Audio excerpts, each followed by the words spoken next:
दोस्तों, आज मैं आप लोगों को 7 भाइयों और एक बहन की कहानी सुनाऊंगी। कैसे एक माँ ने अपनी बेटी के लिए अपने सातों बेटों को बगुला बना दिया। इन सब के बारे में विस्तार से सुनाऊंगी। अगर इससे पहले आप मेरे चैनल पर नए हैं तो प्लीज़ मेरे चैनल को सब्सक्राइब करें, मेरे वीडियो को लाइक और शेयर करें। तो आइए कहानी को सुनते हैं। एक बार की बात है, एक नगर में राजा और रानी राज्य करते थे। राजा के 7 बेटे थे। राजा का राज्य बहुत खुशी से रहता था। वहां पर सभी लोग हमेशा खुश रहते। एक दिन रानी राजा से कहने लगी, महाराज, अगर भगवान हमें एक बेटी दे देते तो हमारा जीवन धन्य हो जाता। हम भी अपनी बेटी को राजकुमारी की तरह पालते और उसका बड़ी धूमधाम के साथ एक बहुत ही बड़े राजा के साथ विवाह कराते। तब राजा कहने लगे, महारानी, भगवान ने हमें 7 बेटे दिए हैं और इनकी बहुएं आएंगी। हम उन्हें ही अपनी बेटी मानेंगे। हमें कोई बेटी नहीं हुई तो क्या? राजा की बात सुनकर रानी चुप हो गई और वह सोने चली गई। एक दिन रानी अपने बगीचे में बैठी हुई चिड़ियों को दाना चुना रही थी। तब वहां पर एक जादूगरनी आती है और वह रानी से कहने लगती है, क्या हुआ रानी, आप बहुत उदास लग रही हैं।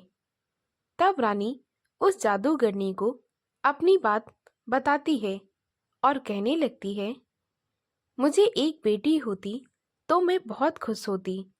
मेरे पास सब कुछ है, मेरे 7 बेटे हैं, मेरे राज्य में चारों तरफ खुशहाली है, मुझे किसी भी चीज की कोई कमी नहीं। परंतु एक बेटी होती तो सब कितना अच्छा होता।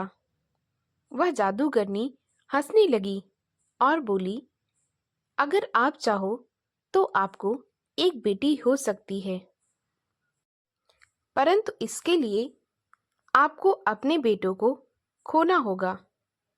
तब रानी उठकर खड़ी हो गई और बोली, यह तुम क्या कह रही हो? मैं अपने बेटों से बहुत प्यार करती हूँ। भले ही मुझे एक बेटी की चाहत है, परंतु मैं अपने बेटों को खोना नहीं चाहती। मैं अपनी बेटी के लिए अपने बेटों को बलि पर नहीं चढ़ाऊंगी। तब वह जादूगरनी कहने लगी, महारानी, अगर आपको मेरी बात समझ में आए तो यह फल खा लेना। वह जादूगरनी रानी को एक फल देती है और कहती है, इसे खाने से आपको एक बेटी की प्राप्ति होगी और जैसे ही आपकी बेटी बड़ी हो जाएगी और वह जिस दिन से अनाज का पहला निवाला खाना शुरू करेगी, उसी दिन आपके बेटे आपसे दूर हो जाएंगे।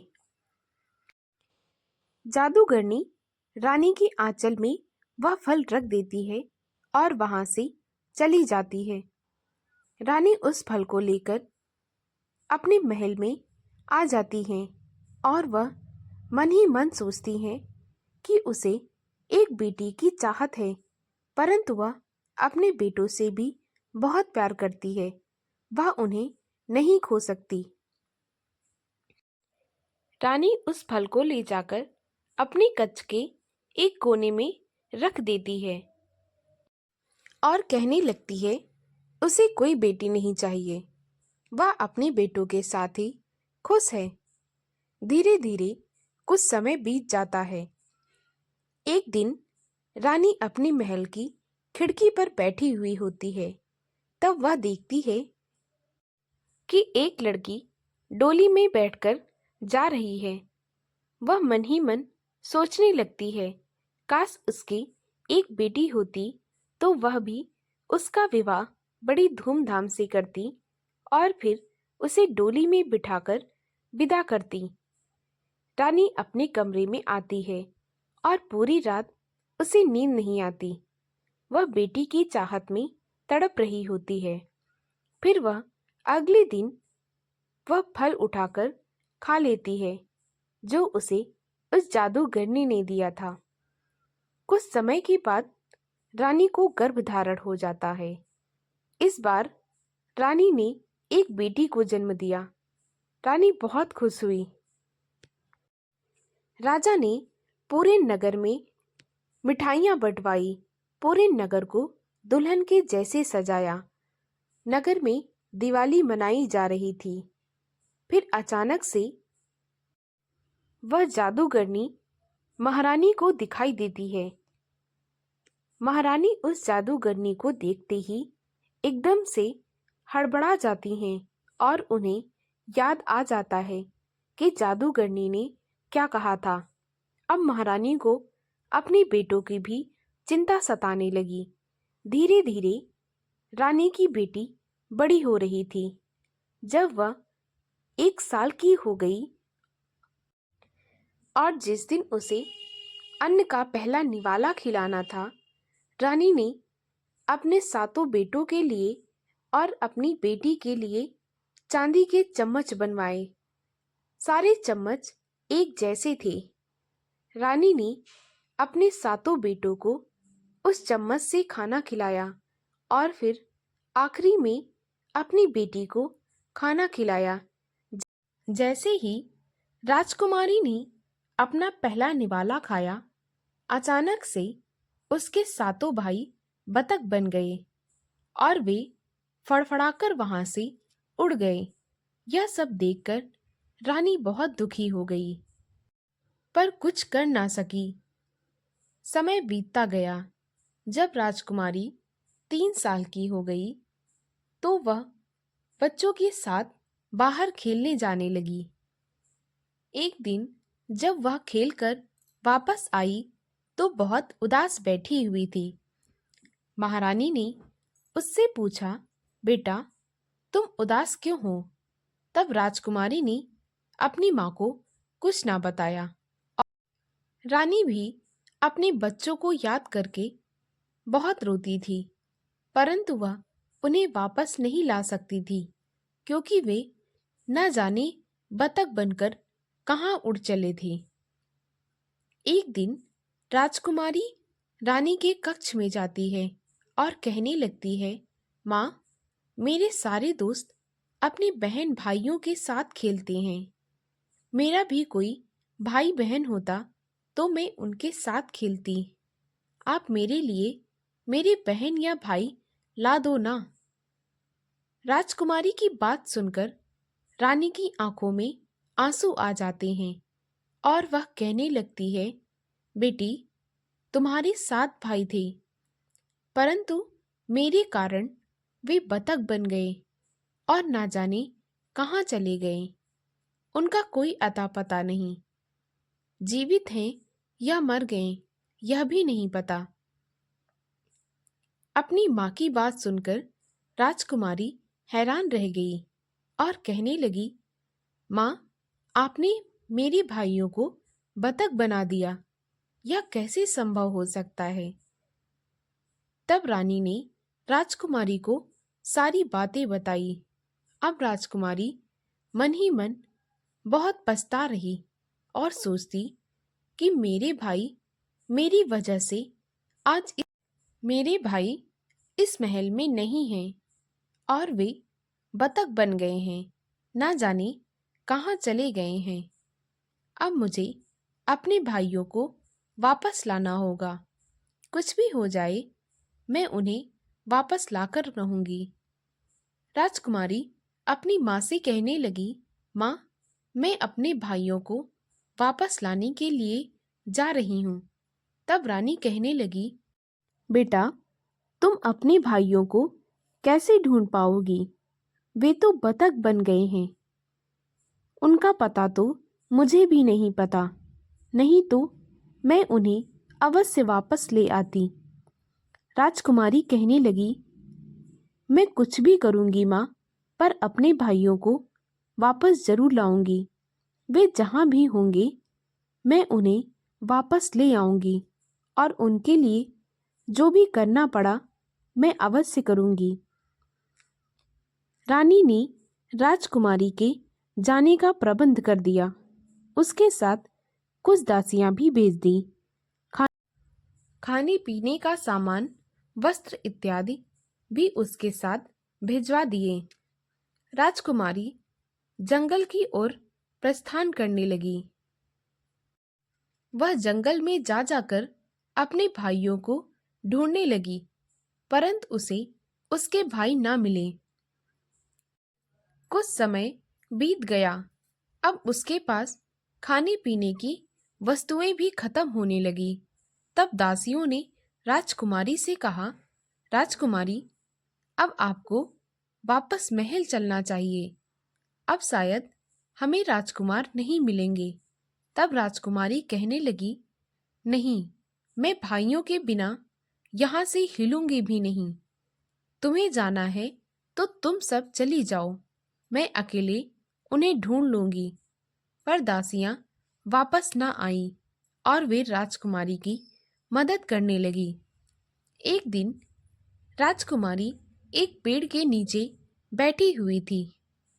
पेड़ की शीतल छाया में उन्हें नींद आ गई। उन्होंने एक सपना देखा। सपने में उन्होंने देखा कि एक बहुत बड़ा सा घना जंगल है और राजकुमारी उस जंगल में अकेले चलती चली जा रही हैं। और अचानक से उन्हें एक बड़ा सा घर दिखाई दिया। जैसे ही वह घर के अंदर गई तो उसने अपने सातों भाइयों को वहां पाया। अचानक से राजकुमारी की नींद खुल जाती है और वह देखने लगती है कि वह तो एक सपना देख रही थी। वह दासियों से कहने लगती है, तुम लोग यहीं रुको, मैं अपने भाइयों को लेकर आती हूँ। दासियों ने राजकुमारी के हुक्म का पालन किया और राजकुमारी अपने सपने के हिसाब से एक घने जंगल के अंदर चली गई। जैसे ही राजकुमारी उस जंगल में आगे बढ़ रही थी, उन्हें सब कुछ वैसा ही दिख रहा था जैसा उन्होंने अपने सपने में देखा था। वह मन ही मन खुश हो रही थी कि शायद उसके सपने में जो उसने देखा वह सच हो। उसके भाई उसे मिलने वाले हैं। थोड़ी दूर चलने के बाद राजकुमारी को वही घर दिखा जो उसने अपने सपने में देखा था। राजकुमारी जल्दी से उस घर के अंदर गई। तब उसने देखा कि वहां पर उसके भाई नहीं हैं। घर में कोई नहीं था, पर हाँ, घर में 7 बिस्तर बिछे हुए थे, 7 कुर्सी मेज थे और मेज पर 7 चम्मच रखे हुए थे। वे चम्मच वही थे जो राजकुमारी के पास था। राजकुमारी समझ गई कि ये तो अवश्य उनके भाइयों के हैं। उसके भाई यहीं पर रहते हैं। उसने देखा पूरा घर गंदा पड़ा हुआ है, बिस्तर भी गंदे हैं और घर में अभी तक खाने के लिए भी कुछ नहीं बना है। राजकुमारी ने अपने भाइयों के बिस्तर सही किए और पूरे घर की साफ सफाई कर दी। उसके बाद खाना बनाकर रख दिया और आग जलाकर पूरे घर को गर्म कर दिया, क्योंकि सर्दी का मौसम चल रहा था। राजकुमारी समझ गई थी कि उसके भाई बतख के रूप में रहते हैं तो उन्हें ठंड और भी ज्यादा लगती होगी। हम मनुष्य तो कपड़े पहन लेते हैं, परंतु मेरे भाई की कपड़े नहीं पहनते होंगे। राजकुमारी घर के सारे काम करने के बाद अपने छोटे भाई के बिस्तर के नीचे छुपकर बैठ गई। शाम हो रही थी। अचानक से उसे पंखों के फड़फड़ाने की आवाज सुनाई दी। वह समझ गई कि उसके भाई वहां आ रहे हैं। अचानक से राजकुमारी ने देखा 7 बतख उस घर के अंदर आ गए और घर के अंदर आते ही वे मनुष्य के रूप में आ गए। वह अपने भाइयों को मनुष्य के रूप में देखकर बहुत खुश हो गई और मन ही मन सोचने लगी, जब मैं अपने भाइयों को अपने साथ महल वापस ले जाऊंगी तो माँ कितनी प्रसन्न होगी। उसके भाइयों ने देखा घर एकदम साफ सुथरा पड़ा हुआ है, रसोई में भोजन भी तैयार रखा हुआ है। फिर अचानक से बड़े भाई की नजर मेज पर रखे अपने चम्मचों पर गई। तब उसने देखा वहां पर 7 चम्मच की बजाय 8 चम्मच थे और 8वां चम्मच भी एक ही जैसा था। वह समझ गया कि यह तो वही चम्मच है जो उसकी माँ उसकी बहन के लिए लेकर आई थी। इतने पर बड़े भाई ने कहा, यह चम्मच तो हमारी बहन का है, जरूर हमारी बहन यहीं कहीं है। अवश्य वह हमारे घर आई थी और उसी ने घर का सारा काम किया है। छोटा भाई बहुत खुश हो गया और कहने लगा, क्या हमारी बहन आई थी? चलो हम उसे ढूंढते हैं, अब तो वह और बड़ी हो गई होगी। तब बड़े भाई ने कहा, तुम भूल गए हो, आज जो भी हमारी हालत है सब उसकी वजह से है। क्यों ना हमें उसे मार देना चाहिए। सारे भाई इस बात पर सहमत हो गए, पर छोटा भाई कहने लगा, नहीं भैया, वह हमारी बहन है, उसमें उसकी क्या गलती? जो किया हमारी माँ ने किया था, हमारी बहन की कोई गलती नहीं है। छोटे भाई की बात सुनकर बड़े भाइयों को अपनी गलती पर पछतावा हुआ और वे कहने लगे, हाँ, वह तो हमारी बहन है, सारी गलती तो हमारी माँ की है। ये सारी बातें राजकुमारी सुन रही थी और वह बेड के नीचे से बाहर निकल आई और कहने लगी, भैया, आप लोग मुझे मार दीजिए, सारी गलती मेरी है। अगर मैं ना पैदा हुई होती तो आप लोगों के साथ ऐसा ना होता।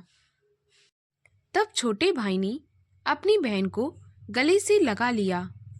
तब राजकुमारी कहने लगी, आप लोग मेरे साथ महल वापस चलिए, माँ आप लोगों को बहुत याद करती हैं।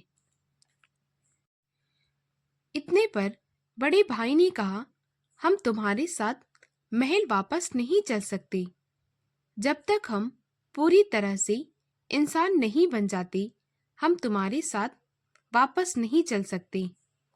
राजकुमारी कहने लगी, आप लोग मनुष्य कैसे बन सकते हो?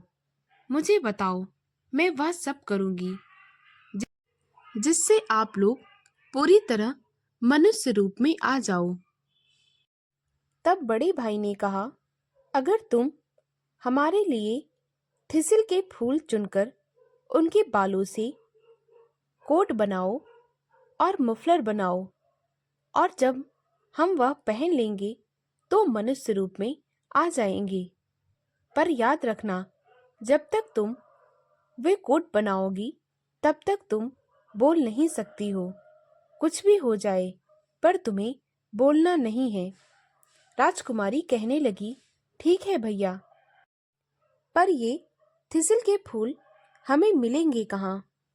तब उसके भाई उसे एक जंगल में ले गए। वहां पर बहुत सारे थिसिल के फूल लगे हुए थे। राजकुमारी ने इतना बड़ा बगीचा पहले कभी ना देखा था, जो थिसिल के फूलों से भरा हुआ था। उसके भाई अपनी बहन को वहीं पर छोड़कर वापस चले आए। राजकुमारी थिसिल के फूल चुनने लगी और उसके बालों से अपने भाइयों के लिए कोट बनाना शुरू कर दी। राजकुमारी रोज सुबह उठकर घर का सारा काम करती और फिर बगीचे में चली जाती। वहां पर थिसिल के फूलों को चुनकर उनके बालों को निकालती और फिर अपने भाइयों का कोट बनाने लगती। जब राजकुमारी बगीचे में फूलों को तोड़ रही थी तो वहां से एक नगर का राजा गुजरा। उसने राजकुमारी को देखा तो उसे देखता ही रह गया, क्योंकि राजकुमारी बहुत सुंदर थी। उसे राजकुमारी से प्यार हो गया और वह राजकुमारी को अपनी पत्नी बनाना चाहता था। वह राजकुमारी के पास आया और उसने राजकुमारी से उसका नाम पूछा, परंतु राजकुमारी ने कोई जवाब नहीं दिया, क्योंकि वह तब तक नहीं बोल सकती थी जब तक अपने भाइयों के लिए कोट और मफलर ना बना ले और उसके भाई उन्हें पहन ना ले। उसके बाद राजा ने उससे उसके घर का पता पूछा। फिर से वह राजकुमारी कुछ ना बोली और फूलों को तोड़ने में लगी रही। राजा को लगा वह कुछ बोल नहीं सकती और अनाथ है, इसीलिए उसने अपने घर का पता ना बताया। राजा ने अपने सैनिकों को आदेश दिया और राजकुमारी को वहां से साथ ले जाने के लिए आदेश दिया। राजा के सैनिक राजकुमारी का सामान उठाए और उसे वहां से लेकर अपने राज्य में चला गया। राजकुमारी कुछ बोल ही नहीं सकती थी, क्योंकि वह अपने भाइयों को मनुष्य रूप में लाना चाहती थी और इसके लिए वह उन फूलों के बालों से अपने भाइयों के लिए कोट और मफलर बना रही थी। जब राजा राजकुमारी के साथ विवाह करके उसे अपने महल ले गया तो राजा की सौतेली माँ ने उसका धूमधाम से स्वागत किया। सौतेली माँ भी दिखावा कर रही थी। वह तो अंदर ही अंदर राजा से जलती थी, परंतु अपने फायदे के लिए दिखावा किए जा रही थी। राजकुमारी चुपचाप अपने भाइयों के लिए कोट बुनती रहती और कुछ ना बोलती। धीरे धीरे समय बीत गया। राजकुमारी गर्भवती हो गई और उसने एक बेटे को जन्म दिया। जब यह बात राजा की सौतेली माँ को पता चली तो वह जल भुन गई और उसने उसके बच्चे को मारने की योजना बनाई। वह राजकुमारी के कमरे में गई और उसके बेटे को वहां से उठा लाई और उसने उस मासूम से बच्चे को सांपों के बिल में फेंक दिया और राजकुमारी की छोटी उंगली काटकर उसका खून उसके मुंह पर लगा दिया। जब राजा राजकुमारी के कक्ष में आए तब राजा की सौतेली माँ ने कहा, बेटा, तुम्हारी पत्नी तो डायन है, वह अपने बच्चे को मारकर खा गई।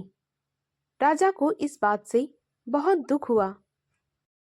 वह राजकुमारी को सजा देना चाहता था, परंतु मंत्रियों ने कहा, महाराज, राजकुमारी को एक मौका और देना चाहिए।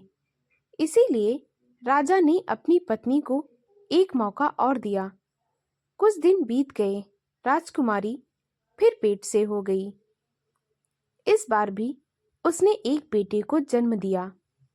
यह बात जब उसकी सौतेली माँ को पता चली, फिर उसने वही किया जो उसने राजकुमारी के पहले बच्चे के साथ किया और उसने राजकुमारी का खून उसके पूरे मुंह पर लगा दिया। जब राजा अपने बेटे से मिलने के लिए आए तब उसकी सौतेली माँ ने कहा, बेटा, इस बार भी तुम्हारी पत्नी अपने बच्चे को मारकर खा गई। इस बार राजा को बहुत क्रोध आ गया। वह राजकुमारी को सजा देने के लिए योजना बनाने लगा। इतने पर मंत्री ने कहा, महाराज, रानी को एक बार फिर से मौका दिया जाए। मुझे लगता है कि उनके साथ कुछ गलत हो रहा है। वह बेचारी कुछ बोल भी नहीं सकती। राजा को अपनी मंत्री की बात कुछ हद तक सही लगी। उसने अपनी रानी को एक मौका और दे दिया। धीरे धीरे समय बीतता गया। वह अपने भाइयों के लिए कोट बनाती रही।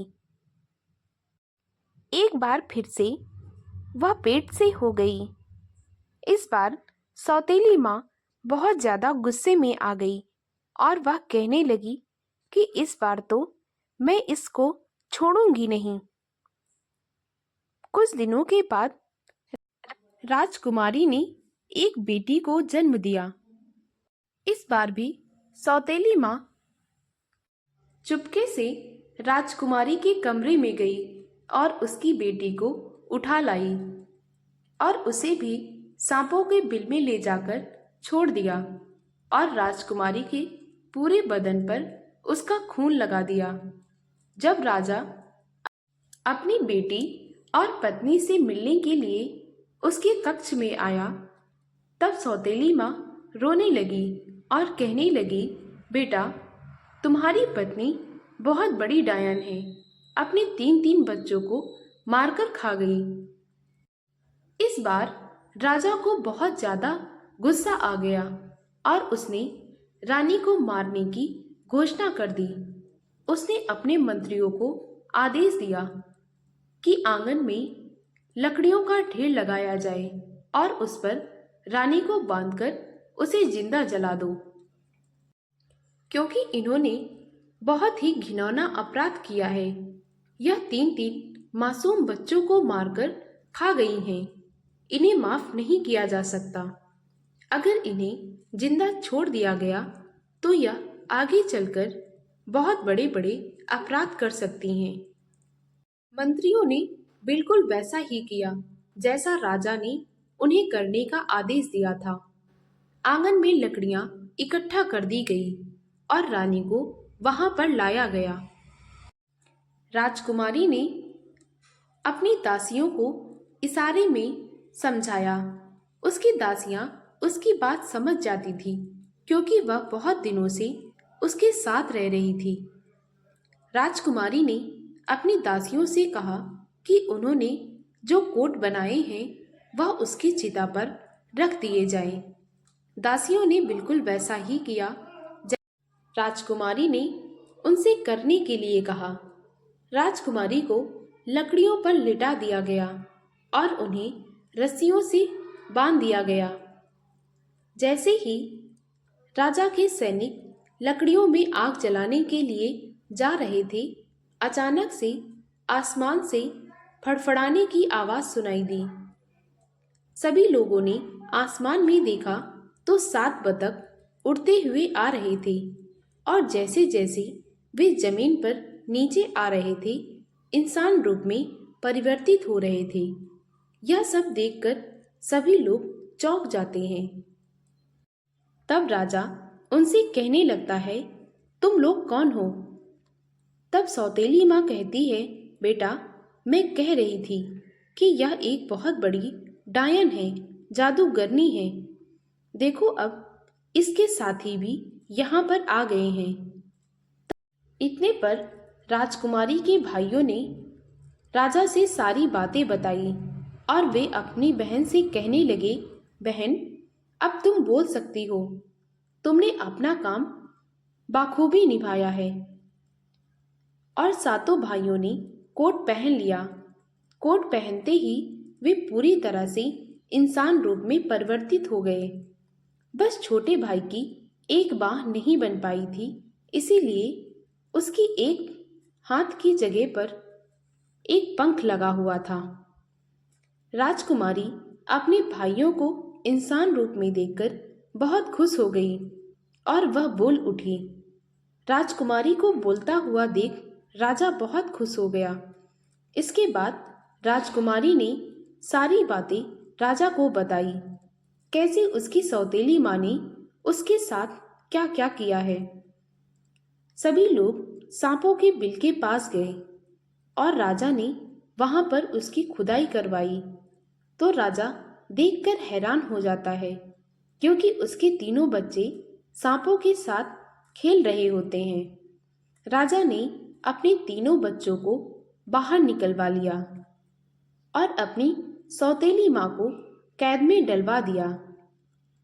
सौतेली माँ को उसके किए की सजा मिल गई। अब राजकुमारी अपने पति और बच्चों के साथ खुशी खुशी जीवन व्यतीत करने लगी।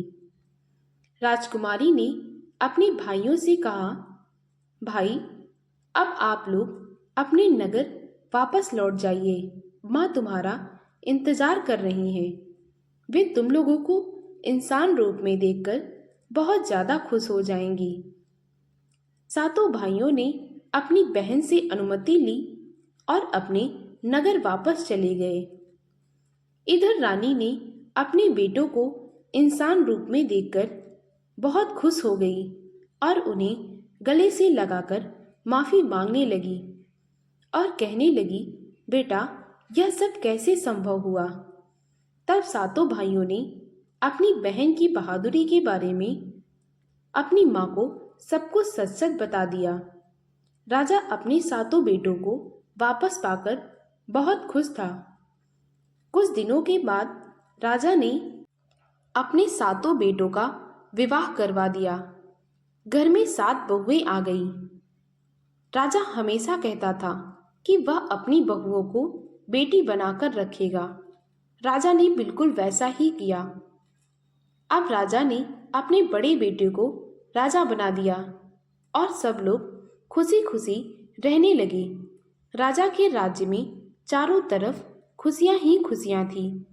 इधर राजकुमारी भी अपने पति और बच्चों के साथ में बहुत खुश थी। दोस्तों, अगर आपको मेरी कहानी अच्छी लगी हो तो प्लीज़ मेरे वीडियो को लाइक और शेयर करें।